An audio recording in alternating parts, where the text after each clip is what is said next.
नमस्कार दोस्तों, स्वागत है आप सभी का मैथ की इस क्लास में। जैसा कि आप सभी को पता है कि हमारी ये मैथ की क्लास आने वाले सभी एग्ज़ाम्स के लिए बहुत ही महत्वपूर्ण होती है। तो आज का जो हमारा टॉपिक है दोस्तों वह है profit and loss. Profit and loss यानी जिसे दोस्तों हम कहते हैं लाभ और हानि। तो यहाँ पर मैंने सादा साइड रखा है ताकि आपको कुछ बेसिक चीज़ें यहाँ पर अच्छे से बता सकें। जिन्होंने पहले मैथ्स पढ़ा है तो उनका तो यहाँ पर रिवीजन हो जाएगा, और जिन्होंने पहली बार जो यहाँ पर मैथ्स सीख रहे हैं तो उनको बिल्कुल अच्छे से चीज़ें समझ में आ सके। तो यदि आपने पहले पढ़ा है तो आप वीडियो को आगे कर कर देख सकते हैं, और जो पहली बार पढ़ रहे हैं तो वो ज़रूर इस चीज़ों को समझें कि कौन सा किसे हम यहाँ पर क्रय मूल्य विक्रय मूल्य क्या होता है, लाभ और हानि, वो हम यहाँ पर समझेंगे। तो देखिए, एक तो होता है इसमें हमारा क्रय मूल्य जिसे हम कहते हैं कॉस्ट प्राइस। एक तो होता है क्रय मूल्य जिसे इंग्लिश में कहते हैं कॉस्ट प्राइस, और उसे हम सीपी से यहाँ पर लिखते हैं, सीपी यानी कॉस्ट प्राइस। तो ये क्या होता है? ये होता है कि जिस पर हम वस्तु को खरीदते हैं, जिस मूल्य पर वस्तु को खरीदते हैं। जैसे आपने कोई वस्तु 10 रुपये में खरीदी है, तो ये आपका जो आपने 10 रुपये का ख़रीदा है, आपने 10 रुपये का कोई पेन लिया है, तो मान लेते हैं आपने 10 रुपये का पेन लिया है। तो बिल्कुल बेसिक चीज़ें हैं, यदि आप समझ जाएंगे तो अच्छे तरीके से आप क्वेश्चंस को बना पाएंगे। तो 10 रुपये का आपने कोई पेन लिया है, तो ये आपका क्या है? ये आपका क्रय मूल्य है, आपने इस मूल्य पर वस्तु को खरीदा है।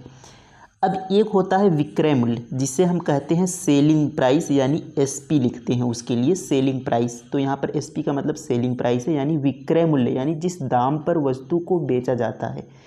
तो आपने 10 का पेन खरीदा और इसे 15 रुपये में बेच दिया, तो ये आपका क्या हो गया? Selling price. आपने किस दाम पर वस्तु को खरीदा था वह आपका क्रय मूल्य था 10 रुपये, आपने 15 रुपये में बेच दिया, ये आपका हो गया विक्रय मूल्य यानी सेलिंग प्राइस। अब देखिए, एक तो होता है लाभ और एक होता है हानि। आपने 10 रुपये की वस्तु खरीदी थी और 15 रुपये में बेच दी।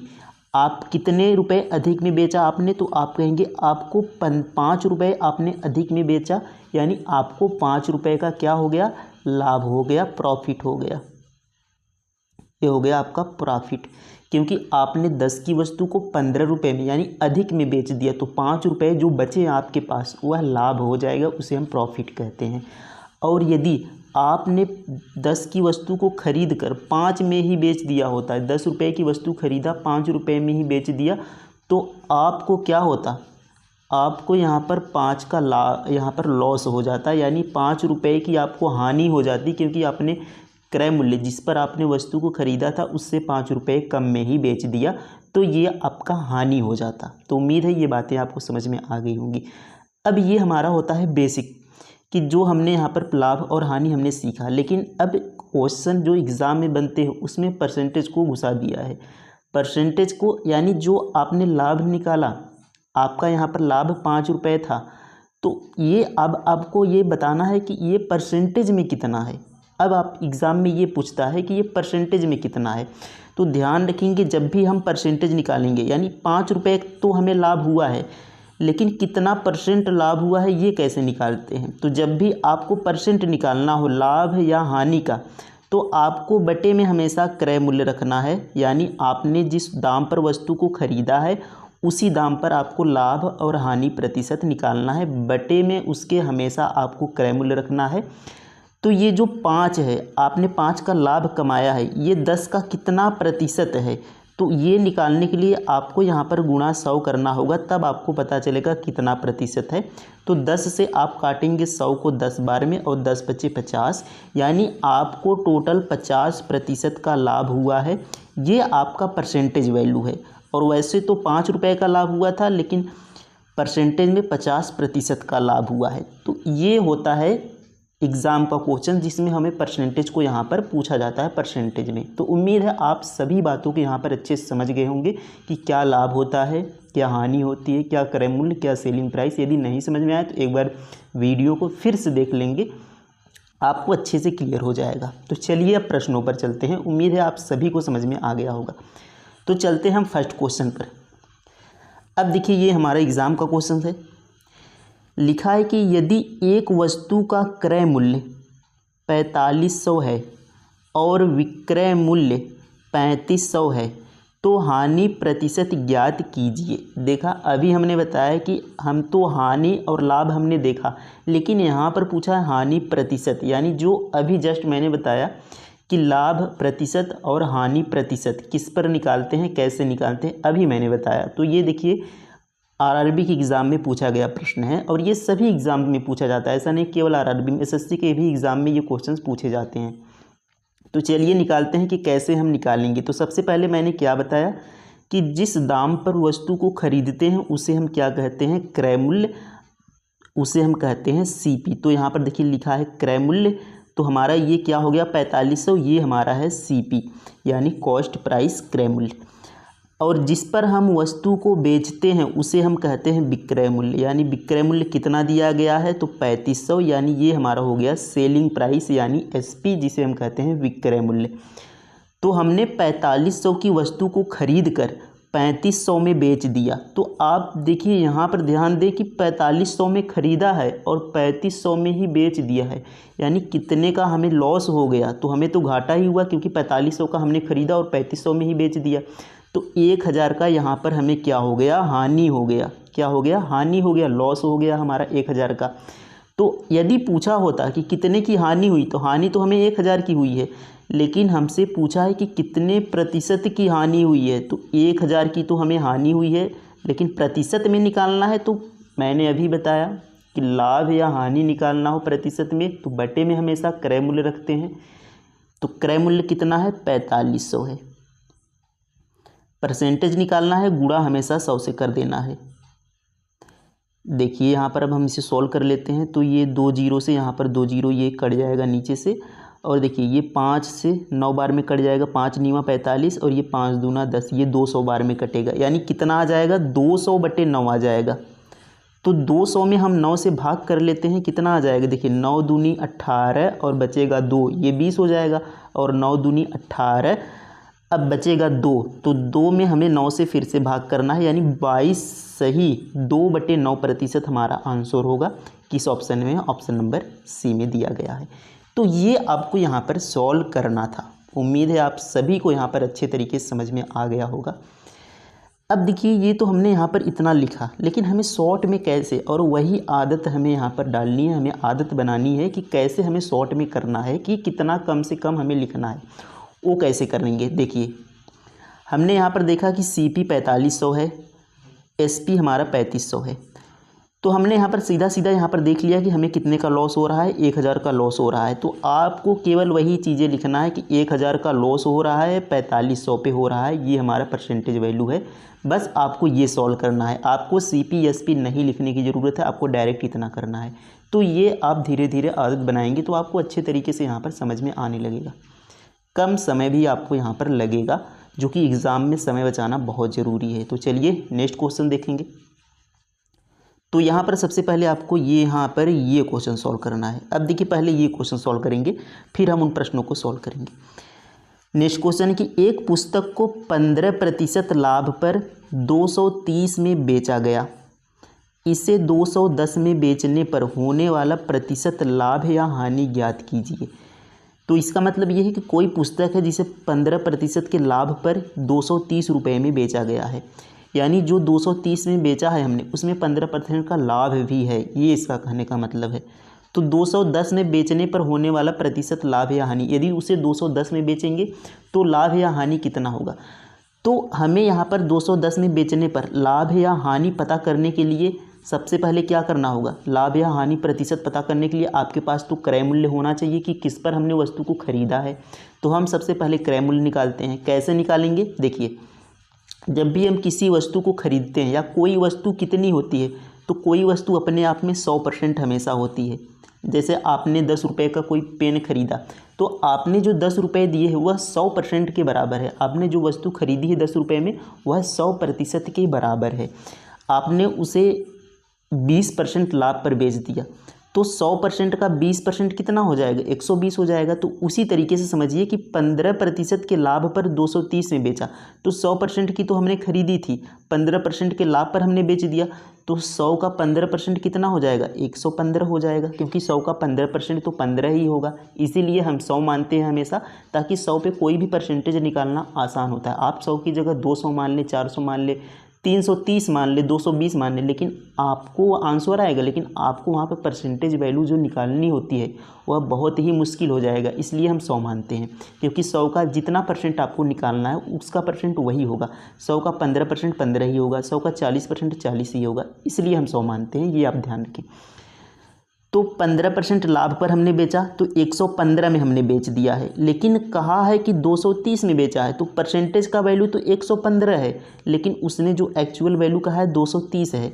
तो यहाँ पर देखिए 230, ये किसका मान है 230, 115 का। तो जिसका मान दिया रहेगा उसको हम बटे में रख लेंगे। ये 115% का मान है 230। अब हमें निकालना है क्रय मूल्य। तो क्रय मूल्य हमारा कितना था, 100% था यहाँ पर, तो हमें 100% का मान निकाल लेना है। तो परसेंट से परसेंट खत्म हो जाएगा। तो इसको हम यहाँ पर देखिए 115, ये 2 गुना है, 115 गुना करेंगे तो 230 बनेगा, तो ये 2 गुना है, तो 2 का गुना 100 में कर देंगे, यानी हमारा जो क्रय मूल्य आ गया CP वह 200 आ गया, क्योंकि 100 का गुना 2 में करेंगे 200। तो हमारा क्रय मूल्य आ गया 200। अब हमने 200 की वस्तु को कितने में बेचा है, 210 में बेचा है, क्योंकि कहा है 210 में बेचने पर होने वाला लाभ या हानि। तो 200 की वस्तु को 210 में बेचा तो कितने का लाभ हो गया, कितना अधिक में बेचा है, तो आप कहेंगे 10 अधिक में बेचा है, यानी 10 रुपये का हमें लाभ हो गया।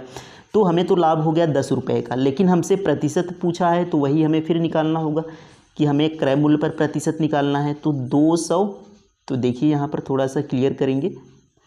तो 10 का हमें लाभ हुआ है, हमारा क्रय मूल्य कितना था 200, तो 10 का लाभ, क्रय मूल्य हमारा था 200, और गुणा प्रतिशत निकालने के लिए 100 का गुणा करते हैं, जैसा कि मैंने आपको अभी बताया था। तो बस इसको हम सॉल्व कर लेते हैं। तो 2 जीरो से 2 जीरो कट जाएगा, और 2 बचे 10, कितना आ गया, 5% का हमें लाभ हो रहा है। कितने का, 5% का लाभ हो रहा है। तो ऑप्शन नंबर डी में देखिए 5% दिया है, लाभ है, ध्यान रखेंगे लाभ, क्योंकि हानि का भी ऑप्शन दिया है। तो हमने यहाँ पर 5% का लाभ हो रहा है, ये हमारा आंसर हो गया। तो उम्मीद है अब तो आपको क्लियर हो गया। हमें क्या करना है कि क्वेश्चंस में हमें अपनी समझ को यहाँ पर बढ़ाना है, कि कल के लिए क्वेश्चंस और कुछ घुमा दे, तो यदि हम समझ अपनी विकसित करेंगे तो हम क्वेश्चंस को आसानी से कर पाएंगे। तो ये आपको यहाँ पर देखना है कि शब्द में यहाँ पर क्वेश्चन में कह क्या रहा है, और हम क्वेश्चन को किस तरीके से सोल्व कर रहे हैं, ये हमें ध्यान देना है। अब देखिए यहाँ पर अगला क्वेश्चन है कि विकास 30,000 में एक पुरानी बाइक खरीदता है और इसकी मरम्मत पर 5,000 खर्च करता है। यदि वह उस बाइक को 42,000 में बेचता है तो उसका प्रतिशत लाभ ज्ञात कीजिए। तो एक चीज़ यहाँ पर ध्यान रखना है कि किसी भी वस्तु को जब हम खरीदते हैं तो उसमें जो खर्च करते हैं उसकी मरम्मत के लिए, वो हमारा कॉस्ट प्राइस यानी क्रय मूल्य में ही जुड़ता है, ये आप ध्यान रखेंगे। तो हमने देखिए विकास ने पुरानी बाइक कितने में खरीदी थी, तो CP जो कि क्रय मूल्य कितना हो जाएगा 30,000 में खरीदी थी। 500 मरम्मत में 5,000 मरम्मत पर खर्च कर दिया, तो इसका जो कॉस्ट प्राइस अब कितना हो गया, क्योंकि मरम्मत का पैसा भी कॉस्ट प्राइस क्रय मूल्य में ही जुड़ेगा, ये आप ध्यान रखेंगे। तो अब इसका हो गया 35,000, यहाँ पर 1 2 3 जीरो ही रहेंगे। तो अब इसका क्रय मूल्य कितना हो गया दोस्तों, 35,000 हो गया।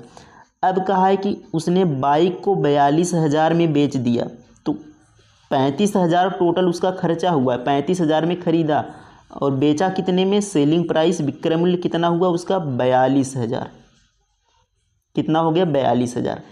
तो अब उसने कितना लाभ कमाया, यहाँ पर 35,000 में खरीदा यानी टोटल खर्चा हुआ 35,000, 42,000 में बेच दिया, तो उसने देखिए यहाँ पर टोटल 7,000 का प्रॉफिट किया। यदि परसेंटेज में नहीं पूछता तो उसका तो 7,000 आंसर होता, लेकिन उसने पूछा है प्रतिशत में बताना है, तो 7,000 का उसे प्रॉफिट हुआ। किस पे, क्रय मूल्य पर। क्रय मूल्य कितना था, ये आपको यहाँ पर ध्यान रखना है कि क्रय मूल्य जो हम लेंगे वह टोटल पैसा लेंगे, यानी जो हमारा खर्च हुआ और जो मरम्मत में खर्च हुआ। तो क्रय मूल्य उसका कितना हुआ टोटल 35,000, क्योंकि असली हमारा क्रय मूल्य तो वही है जिस पर कुल खर्चा हुआ है। तो 35,000 और परसेंटेज निकालना है तो गुणा 100 लगा लेते हैं। तो देखिए 0 से 2 जीरो यहाँ पर कैंसिल हो जाएगा, एक जीरो ये कैंसिल हो जाएगा और ये 7 5 35 5 बार में कैंसिल होगा। ऊपर अभी देखिए 2 जीरो बचा है यानी आपका 100 अभी बचा है। तो 100 को 5 से काटेंगे तो 20 पंजे 100 होता है यानी 20% यहाँ पर आ जाएगा। तो 20% हमारा आंसर होगा किस ऑप्शन में, ऑप्शन नंबर ए में। तो ये हमारा राइट आंसर हो जाएगा 20%। तो इस तरीके से यहाँ पर हमें सॉल्व करना है, इस तरीके से हमें सोचना है। तो उम्मीद है आप सभी को यहाँ पर अच्छे समझ में आ गया होगा। अब अगले प्रश्न पर चलेंगे। तो अब हम इन प्रश्नों को भी सॉल्व करते हैं जो हमने यहाँ पर पीछे छोड़ा था। तो चलिए यहाँ से सॉल्व करते हैं। हमें क्वेश्चन को लैंग्वेज पढ़ना है, उसके बाद हमें समझना है कि किस तरीके से हमने क्या क्या यहाँ पर कर रहे हैं क्वेश्चन के लैंग्वेज के हिसाब से। बस एक वस्तु की बिक्री पर आरंभिक प्रतिशत लाभ 74% था। तो प्रतिशत लाभ कितना है, 74%। मैंने अभी बताया कि कोई भी वस्तु का जो क्रय मूल्य CP होता है वह 100% होता है। क्रय मूल्य हमेशा 100% होता है। उसका जो लाभ हुआ है 74%, यानी 74% का लाभ। तो 100 पर 74% का लाभ कितना होगा, 74 रुपये होगा। तो 74 का लाभ कब होगा, जब आप 174 में इसको बेचेंगे। किसी वस्तु को 174 में बेचेंगे तभी तो 74 का लाभ होगा। तो 74% का लाभ हुआ 100 पर, यानी 74 का लाभ हुआ। तो 100 में हम यहाँ पर 74 जोड़ देंगे तो यहाँ पर ये हमें हमारा क्या आ गया, विक्रय मूल्य यानी सेलिंग प्राइस आ गया 174। अब आगे पढ़ते हैं कि यदि वस्तु का क्रय मूल्य 50% बढ़ जाता है, तो वस्तु का क्रय मूल्य तो 100 था लेकिन 50% बढ़ गया, यानी तो 100 का 50% 50 ही होगा। तो यानी कितना हो गया, अब 150 हो गया। तो 100 का 50% बढ़ गया यानी 150 हो गया। आगे पढ़ेंगे कि लेकिन विक्रय मूल्य वही रहता है। लेकिन विक्रय मूल्य जो पहले था 174 अब भी वही है। तो नया प्रतिशत लाभ ज्ञात कीजिए। तो अब कितना उसे लाभ हो रहा है ये बताना है। नए क्रय मूल्य पर अब कितना लाभ हो रहा है। तो नया क्रय मूल्य हमारा 150 है और वस्तु को हमने बेचा है 174 में। विक्रय मूल्य हमारा पुराना वाला ही है। तो कितने का लाभ हुआ, तो 174 में से 150 को घटाएंगे तो देखिए 5 2 7 यानी 24 का हमें लाभ हो रहा है। तो वैसे तो हमें 24 का लाभ हो रहा है लेकिन प्रतिशत निकालना है तो हमें बटे में क्रय मूल्य रखना है। क्रय मूल्य हमारा नया वाला कितना है, 150 है। कितना है दोस्तों, 150 है। और गुणा हमें निकाल लेना है 100, क्योंकि प्रतिशत में निकालना है। अब इसे हमें सॉल्व कर लेना है। 0 से 0 कट जाएगा, 5 3 15, 5 दूनी 10 2 बार में। अब देखिए यहाँ पर ये हो जाएगा 3 8 24 और 8 गुणा 2 यानी कितना हो गया, 16% हमें प्रॉफिट हो रहा है। 16% का अब भी। तो ऑप्शन नंबर बी यहाँ पर करेक्ट आंसर हो जाएगा 16% का। तो ऐसे हमें सॉल्व करना है। और ये सभी प्रश्न देख रहे हैं आप कि NTPC ग्रुप D ALP यानी अलग अलग एग्ज़ाम में सभी प्रश्न पूछे गए हैं। तो उम्मीद है आप सभी को ये भी समझ में आ गया होगा। नेक्स्ट क्वेश्चन देखेंगे।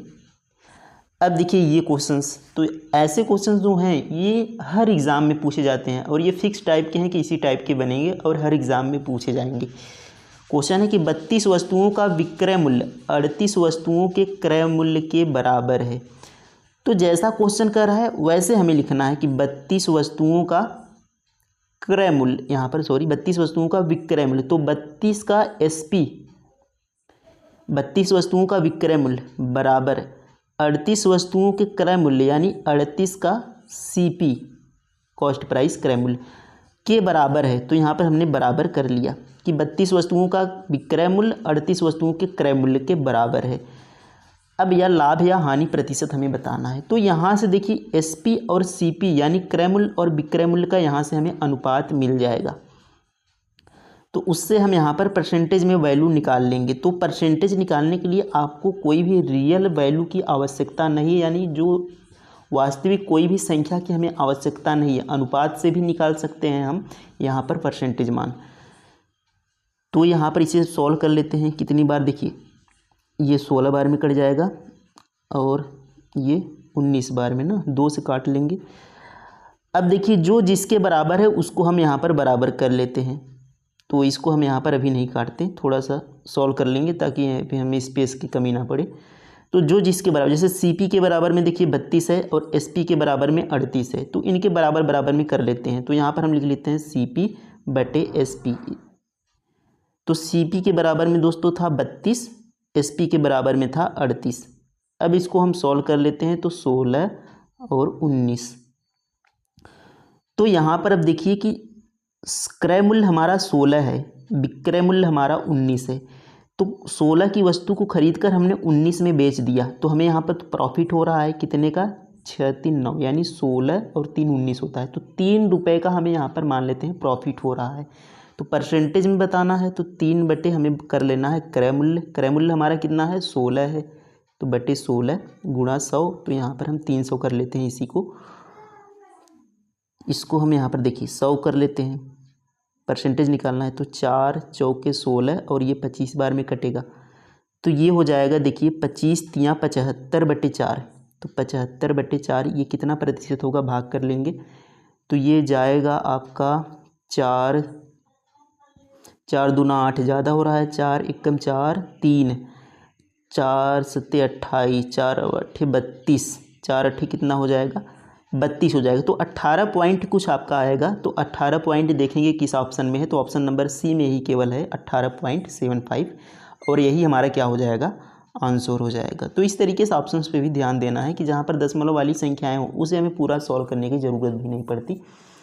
तो उम्मीद है ये प्रश्न भी आपको अच्छे समझ में आ गया होगा। नेक्स्ट क्वेश्चन देखेंगे।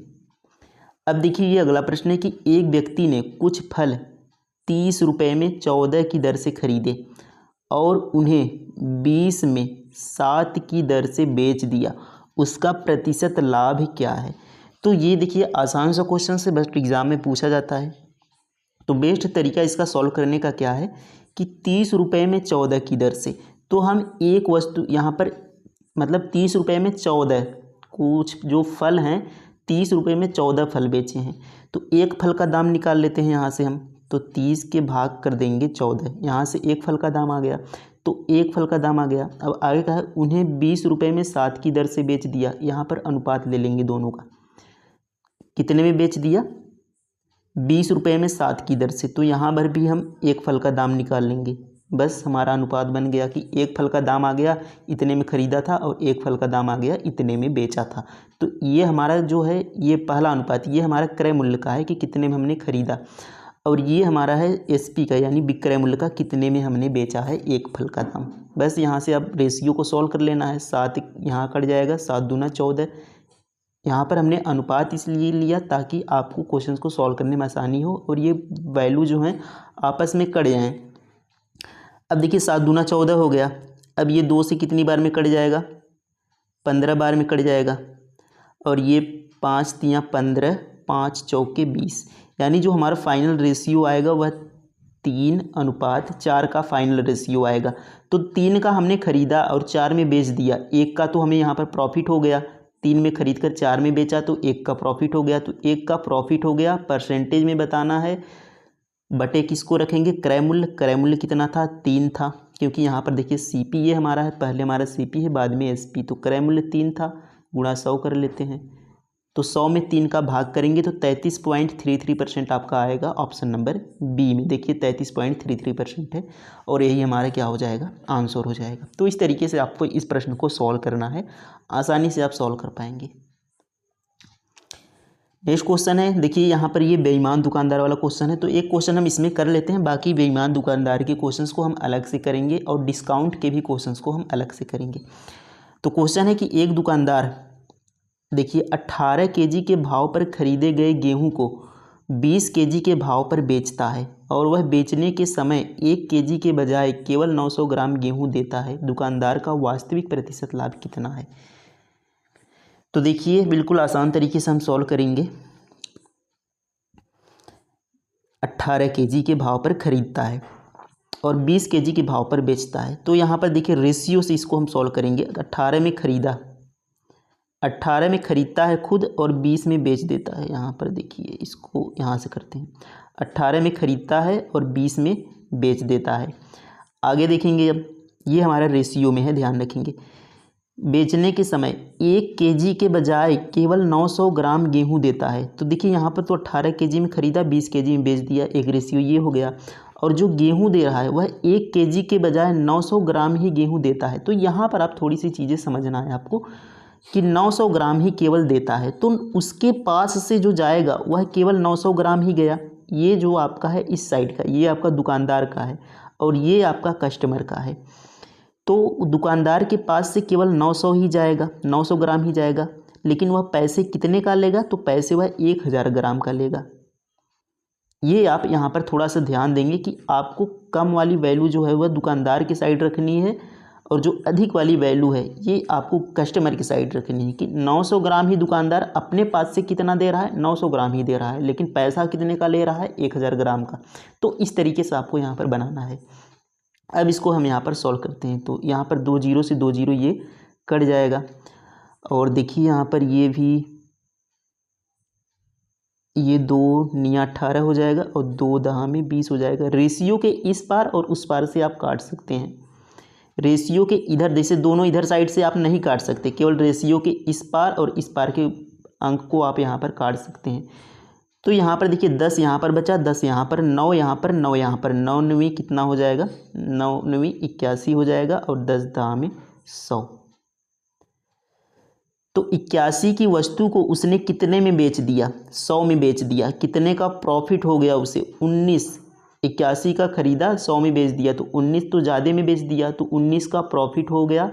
कितने पर हुआ? क्रय मूल्य कितना उसका था? 81 था, और गुणा 100।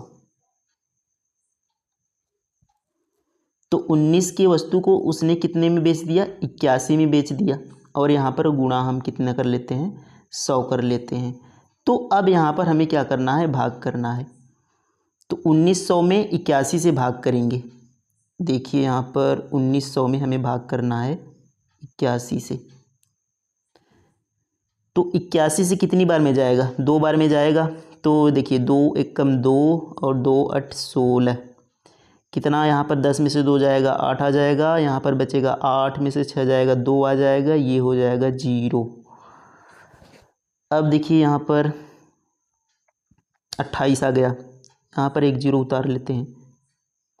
अब ये कितनी बार में जाएगा? तो 8 दूना 16, 8 त्रिक 24, 8 चौक 32, 8 त्रिक 24, यानी 3 बार में जाएगा, क्योंकि 8 त्रिक 24, 80 का 3 गुना करेंगे तो 240 हो जाएगा। तो इस तरीके से आपको क्वेश्चंस में भी सॉल्व करना है कि कितने का गुना करें, कितने का नहीं। तो यहाँ पर 81 के बजाय हमने 80 में 3 से गुना करके देख लिया, क्योंकि 3 ही तो ज़्यादा होगा 3 बार में। तो 8 चौक 32, 4 बार में 320 चला जा रहा है, हमें 280 लाना है, 280 कम, तो 8 त्रिक 24, 240 3 बार में जाएगा, तो 23 दशमलव कुछ आएगा। किस ऑप्शन में है? 23 दशमलव। तो ऑप्शन नंबर सी में देखिए 23.45 दिया गया है, यही आपका आंसर होगा। बाकी सब 22, 24, 20 सब अलग अलग हैं। तो इस तरीके से हमें सॉल्व करना था। तो उम्मीद है ये प्रश्न भी आपको अच्छे समझ में आ गया होगा। अगले प्रश्न पर चलेंगे। अब देखिए यहाँ पर नेक्स्ट क्वेश्चन है कि यदि 33 मीटर का कपड़ा बेचने पर रानी को 11 मीटर कपड़े के विक्रय मूल्य के बराबर लाभ होता है, तो उसका लाभ प्रतिशत ज्ञात कीजिए।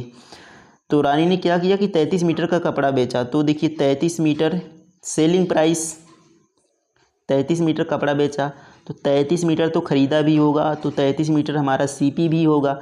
तो सेलिंग प्राइस में से हम कॉस्ट प्राइस को घटाएंगे, क्रय मूल्य को, विक्रय मूल्य में से क्रय मूल्य को घटाएंगे, तभी तो हमें प्रॉफिट होगा। ये हमारा 33 सीपी हो गया।